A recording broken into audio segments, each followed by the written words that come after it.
What is the Kitchen Table Charities Trust? What a good question.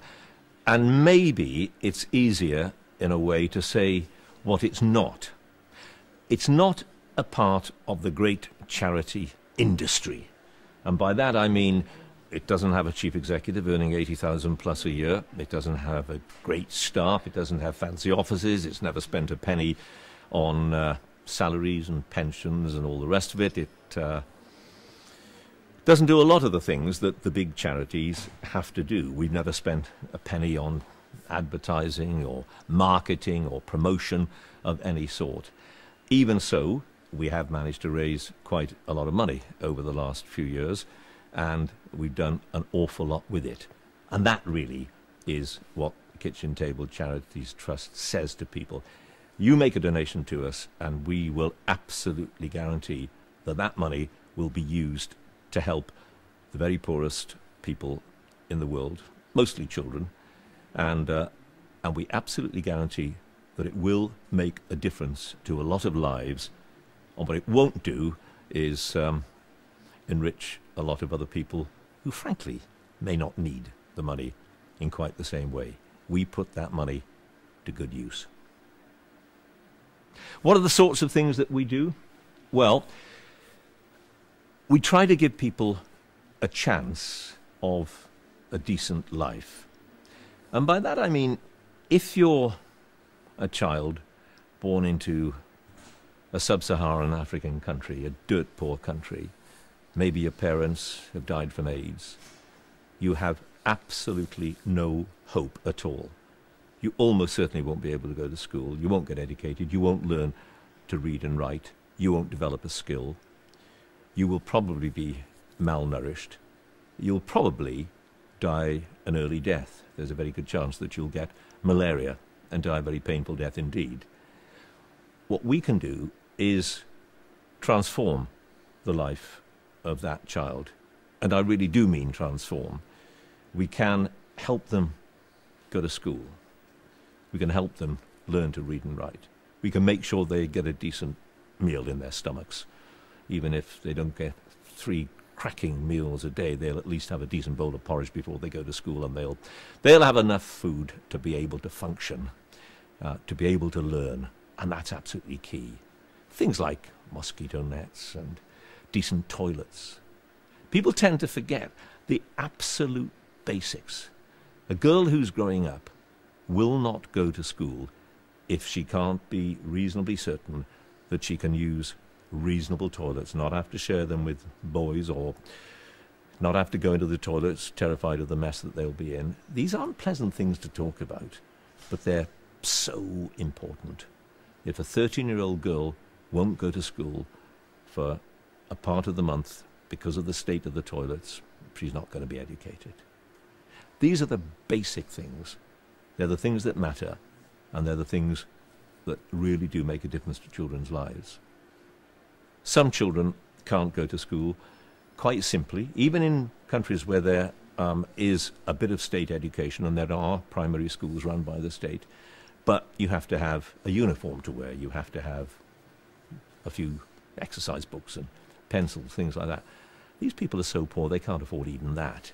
And for a tiny amount of money, for £10, we can provide the child with a couple of uniforms and some books and pencils and things, and they can go to school.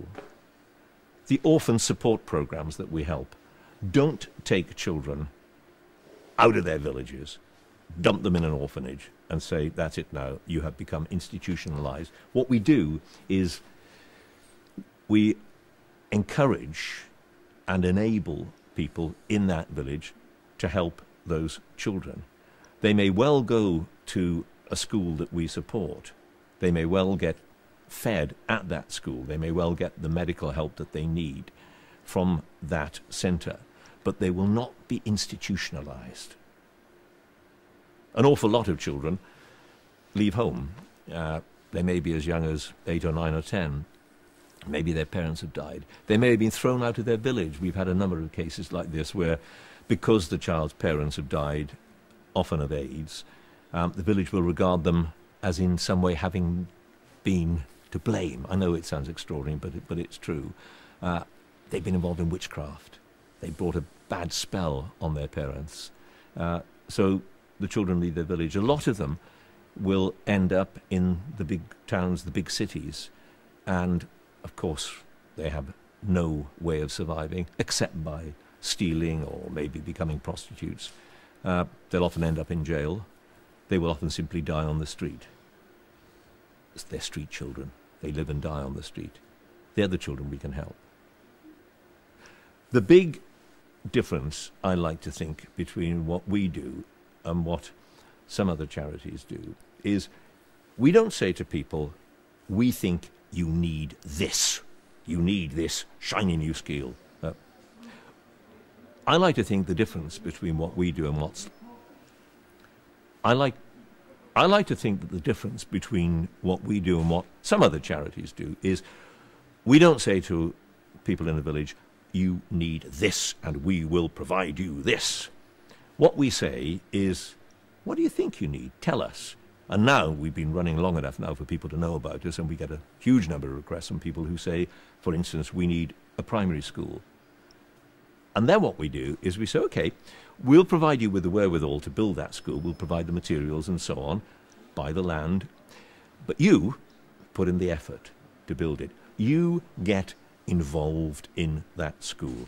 And that's really at the core of what we do. It's self-help. We encourage the local village to get involved with whatever project it is they say they want. And that's the big difference. In the case of street children, for instance, in a big city in Tanzania called Arusha, a marvellous charity that helps those children, gets them off the streets. They don't have great teams of people combing the streets. They got in touch with all the taxi drivers and they said, look out for these children. And when you find a child who is obviously destitute, give us a ring, have a chat to him, we'll come and collect him and we'll help him. It's self-help.